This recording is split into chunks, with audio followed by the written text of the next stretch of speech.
నెల్లూరు జిల్లా బుచ్చిరెడ్డిపాలెంకు చెందిన బాలికను కిడ్నాప్ చేశారంటూ వారి తల్లిదండ్రులు పిఎస్లో ఫిర్యాదు చేశారు. బాలిక తల్లిదండ్రులను జనసేన నాయకులు కిషోర్ కలిశారు. జరిగిన విషయాన్ని అడిగి తెలుసుకున్నారు. అక్కడి నుండి బుచ్చిరెడ్డిపాలెం పిఎస్కి వెళ్లి ఘటనపై ఆరా తీశారు. బాలికను కిడ్నాప్ చేసిన వారిని త్వరగా పట్టుకొని వారిని కఠినంగా శిక్షించాలని కోరారు.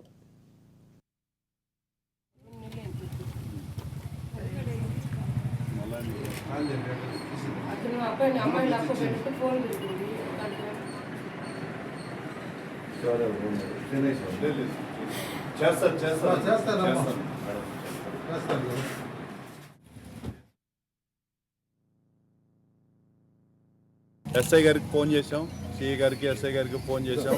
వెంటనే కేసు కట్టి విచారించారు అని చెప్పి సార్ వాళ్ళు చెప్తా ఉన్నారు.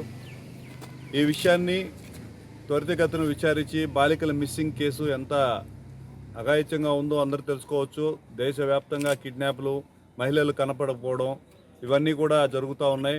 వీటి వల్ల పెద్ద అక్రమ రవాణా జరుగుతుంది, మహిళల అక్రమ రవాణా జరుగుతుంది. బిడ్డలు 18 సంవత్సరాలు నిండిన ఆడపిల్లలంటే పెద్ద అవగాహన ఉండదు, మైండ్ మెచ్యూరిటీ కూడా ఉండకూడదు.